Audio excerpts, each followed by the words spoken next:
The day I realized my parents kept breaking into my apartment wasn't the day everything fell apart. It was the day I understood just how far they were willing to go. I'd come home to lights I never turned on food. I never cooked blankets shaped by bodies that weren't mine. Every corner whispered that I wasn't living alone at all. People think family crosses lines out of love. But what if crossing lines becomes the only way they know how to hold you? Because the moment I finally disappeared, that's when the real story began. I wasn't always this cautious. There was a time I believed boundaries were simple. You draw a line, people respect it. But in my family, a line was just something to step over.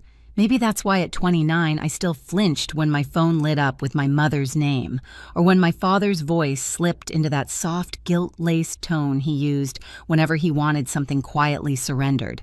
Growing up, privacy was a fantasy I watched other kids enjoy. My bedroom door might as well have been made of glass. Mom Evelyn walked in whenever she pleased, sometimes humming, sometimes silent, always searching. She'd pick up notebooks, skim pages, ask questions masked as concern. "You hide too much," she'd say, though she never stopped to consider why I felt the need to hide at all. Dad Thomas never interfered. He'd shrug, mutter something about keeping the peace, then let her keep going. Meanwhile, my younger sister Liana lived like royalty in a kingdom built from exceptions. Her room was off limits. Her mess was called creativity. Her mistakes were phases. Mine were warnings.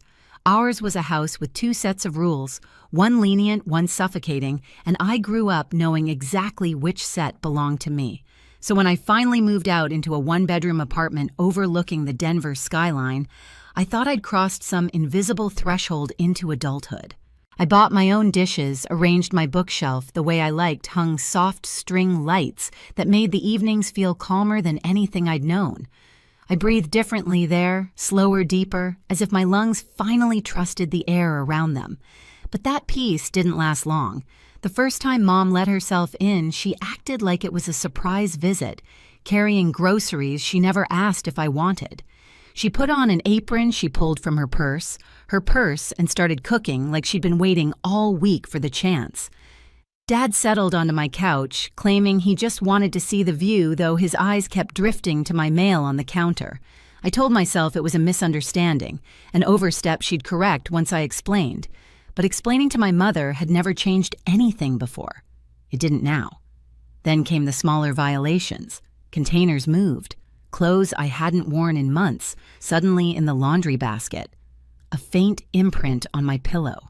Liana borrowing my sweater without asking. My laptop screen left open to tabs I didn't recognize. Each incident was small enough to excuse, but together they felt like a tide rising under my feet. I knew the pattern. I'd lived it before. And just like when I was a teenager, my mother called it love. My father called it protection. And I was supposed to call it normal. Except this time, it wasn't their house. It was mine. And deep down, I already sensed something I wasn't brave enough to admit yet. If I didn't stop them soon, they'd take this place from me too. One unlocked door, one excuse, one intrusion at a time. The shift didn't happen all at once. It was slow, quiet, like a draft slipping through a window you thought was sealed. I'd come home from work and notice something barely off a cabinet left open. Spices rearranged, my folded towels suddenly stacked edge out instead of edge in. Harmless things, easy to dismiss. But that's how my mother worked. Not with storms, but with breezes that eventually became winds strong enough to push you back into place. One Thursday evening, I returned to find my refrigerator reorganized the way she used to do it at home, produce on-top proteins in the middle temptation foods tucked behind everything else. The frozen meals I bought for busy weeks were gone. In their place sat jars of her soups, her dressings, her preferences, a curated life, hers not mine. I stood there with the cold air spilling out, realizing I wasn't imagining any of this. I was being managed. Then there was Liana. She treated my apartment like a bonus level in a video game she already owned. I'd catch traces of her everywhere. Mascara smudges near my mirror, half-finished iced coffee cups in my sink clothes tossed over the back of my chair. When I confronted her, she'd laugh it off. "Relax, Riley. You act like I'm a stranger." She always said it like I was unreasonable, like the problem wasn't her crossing lines, but me wanting them respected. But the moment that snapped the last thread of denial came 2 weeks later. I walked in after a long day, hoping for silence, only to find my laptop open on the coffee table. Pages of notes I hadn't written sat on the screen, searches I didn't make, windows I didn't open. And then, as if to leave proof, one of my project drafts sat half-clicked, as though someone had started reading but got bored halfway through. My chest tightened. I called my mom. She picked up immediately. "Oh, sweetheart, don't be dramatic," she said when I asked if she'd been there. "Your landlord let me in. I told him you hadn't been answering me and I was worried." "Honestly, you should be grateful someone's looking out for you." Something inside me iced over. "Mom," I whispered, "you lied to get into my home." "That's not lying. It's concern. You work too hard. You isolate. You need support." Support. That word felt like a trap closing. After we hung up, I sat on the floor, back against the couch, letting the weight of everything settle. Every memory from childhood, the open journals, the monitored texts, the tracked locations flooded back in one suffocating wave. This wasn't new. This was the same pattern, revived and emboldened. The next morning, I couldn't focus at work. I booked a therapy session during lunch. My therapist listened, then leaned forward and said gently, "Riley, this isn't concern. It's enmeshment. These aren't accidents. They're boundary violations." It was the first time someone named what I'd been too scared to articulate. "Your home isn't safe," she added softly. "Not emotionally, not psychologically. You need distance they can't override." I walked out into the cold Denver air with one thought repeating like a heartbeat. If I stay here, they'll never stop. Once the truth settled, the kind of truth that doesn't knock but barges straight through your chest, I knew staying meant surrendering. My therapist's words kept echoing. You need distance they can't override. She didn't mean a conversation or a firmer tone or another doomed attempt at setting boundaries. She meant escape. Real, physical, trace-proof distance. So I did something I never imagined doing. I sat at my tiny kitchen table, opened my laptop, and typed 4 words into the search bar: secure apartment buildings, Denver.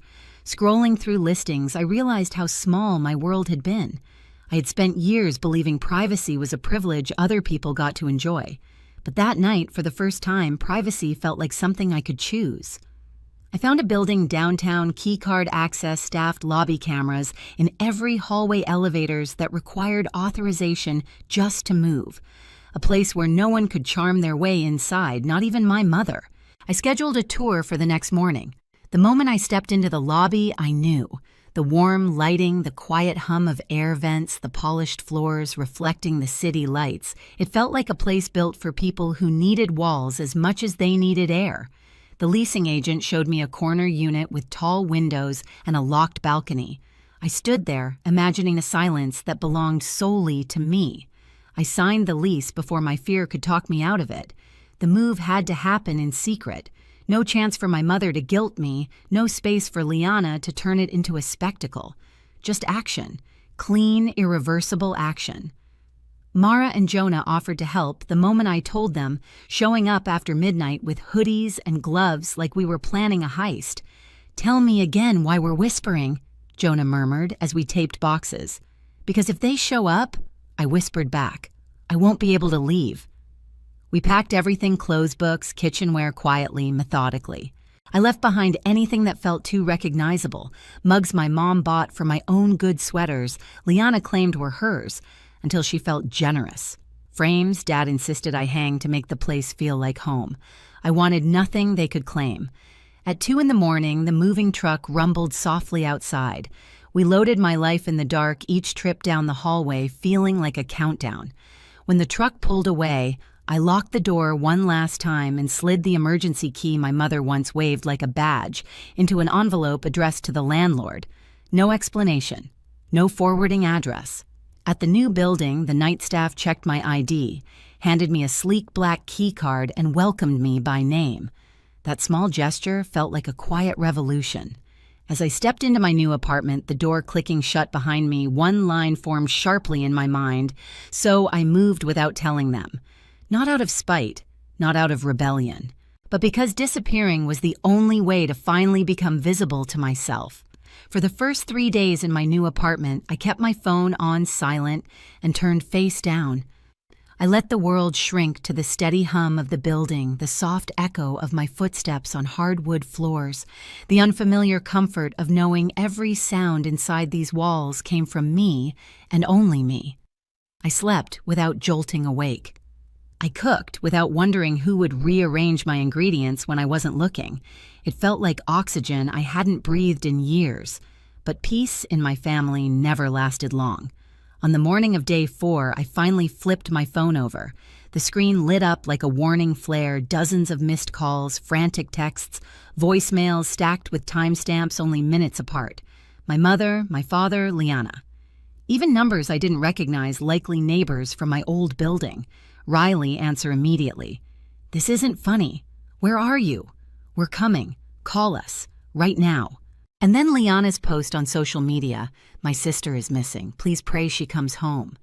Missing. The irony almost made me laugh, but the longer I scrolled, the more I sensed this wasn't just panic, it was spiraling. I set the phone down, trying to slow my breathing when it rang again. Unknown number. Something told me to pick up. "Is this Riley Morgan?" a calm voice asked. "Yes, this is Officer Ramirez with the Denver Police Department. Are you safe at the moment?" My stomach dropped, but my voice stayed steady. "I am. I'm calling because members of your family were involved in an incident at your former residence. We need you to come down to the station to verify a few details." I closed my eyes, exhaling slowly. "What happened? They attempted to enter your old apartment," she said carefully. "The tenants inside believed it was a break-in." "Of course they did. My family didn't knock. They never had." "I'll come right away," I said. When I entered the station, the fluorescent lights hummed over rows of chairs, the scent of stale coffee drifting from somewhere behind the front desk. A receptionist directed me to a small conference room, and as I stepped inside the scene, hit me like a slap. My mother sat at the table, mascara smudged, tears streaking her cheeks in uneven lines. My father hovered beside her, jaw-clenched eyes darting toward the doorway as I appeared, and Liana paced in the corner, arms folded, her face blotchy from crying or from being caught. It was hard to tell. The moment my mother saw me, she gasped, standing so abruptly her chair screeched against the floor. "Riley! Oh my God, where have you been? We thought you were dead." Her voice trembled, but beneath the panic I recognized something else. Accusation, as if my disappearance had been a personal attack against her. I didn't move closer. "I'm fine," I said quietly. "You shouldn't have been at my apartment." "That's not your apartment anymore," my father muttered, as if that somehow justified it. Officer Ramirez entered, then calm and steady. "Let's all sit," she said. My mother sniffled dramatically and collapsed back into her chair, clutching tissues like props. I remained standing until the officer motioned me into the seat across from them. "Ms. Morgan," she began, "we need to clarify your whereabouts and well-being because your family reported you missing." "I wasn't missing," I said. "I moved." "You moved." My mother repeated, her voice breaking. "Without telling us, without telling me." Her hurt tone would have gutted me once. Now it sounded like a familiar trap being sprung. "Yes," I answered simply. Liana rolled her eyes. "You're being ridiculous, Riley. If you had just told us, none of this would have happened." Officer Ramirez cleared her throat. "Let's revisit what did happen. According to the tenants and witnesses, your family attempted to force entry into a unit that wasn't theirs." "That's a lie," my mother snapped. "We thought Riley was inside. We were trying to save her." By climbing onto someone's balcony, the officer asked evenly. Liana shifted uncomfortably. I slipped. It wasn't like a break-in. My father rubbed his temple. "We were desperate. Our daughter vanished. What were we supposed to think?" "You're supposed to respect her privacy," the officer said. "She's an adult. Her absence is not a crime." Their silence landed like weight on the table. I inhaled. "I moved because you wouldn't stop entering my home." My mother's head whipped toward me. "We only went inside to help you. You lied to my landlord," I reminded her. "You told him I was unstable, so he'd let you in." She flinched at the word lied, but recovered quickly. "I was worried. You read my things. You reorganized my home. You gave Liana a key." Liana scoffed. "Oh, please. You act like I stole something. You stole my space," I said. "My safe place." Officer Ramirez folded her hands. "Ms. Morgan, would you like to formally document these boundary concerns?" my mother gasped. "Document. She's our daughter." "And you're trespassers," the officer replied calmly, intentional or not. The words hit my family harder than anything I'd said. My father leaned forward. "Riley, come on. We made mistakes, but involving the police—" "You involved them," I said gently, "not me. And let them face the police." The line from my thumbnail, the line that defined everything, settled over the room like a truth none of them could escape. My mother's lips trembled. "I can't believe you do this to us." I met her eyes. "I didn't do anything to you. I just stopped letting you do things to me." Silence. Heavy. Necessary. Officer Ramirez slid a form across the table. "Given the circumstances, I recommend a written boundary agreement. It's not a restraining order, but it documents expectations moving forward." My mother stared at it like it was a death sentence. I kept my voice steady. "Here are my terms, 3 simple lines. You will not come to my new home. We only meet in public places. You do not access my personal belongings accounts or mail ever." My father frowned. "That's extreme." "No," I said softly. "It's adulthood." For a moment, no one moved. Then slowly, with the reluctance of people, realizing the world no longer bends for them, my parents signed. Liana signed last, eyebrows, tight jaw set, understanding finally dawning in her expression. When the papers slid back to me, the signatures shimmering slightly in the overhead light, something inside my chest untangled, something that had been twisted for years. My mother whispered, "I miss when you needed us." I gathered the papers calmly. "You can still be in my life. You just can't be in my home." Officer Ramirez nodded approvingly. And as I walked out of the station, the cold Denver air wrapped around me like a clean slate. I felt something I hadn't felt in a long, long time. Freedom, earned, chosen, undeniable. The days after the police station felt unusually quiet, like the world had finally stopped pressing against my skin. In my new apartment, the mornings were slow and gentle. I'd open the blinds and let the Denver sunlight spill across the hardwood floors, a reminder that this space, this peace belonged entirely to me. No unexpected footsteps, no rearranged spices, no lingering fear that someone had crossed a line while I was gone. My family kept their distance just as they agreed. We met only in neutral places, a quiet cafe near Union Station, where the tables were small and the boundaries were unmistakable. My mother arrived carefully now, as if stepping into a room where the rules had changed, and she wasn't sure which ones applied to her anymore. My father listened more than he spoke, and Liana surprisingly softened. The embarrassment of facing the police matured her in ways lectures never had.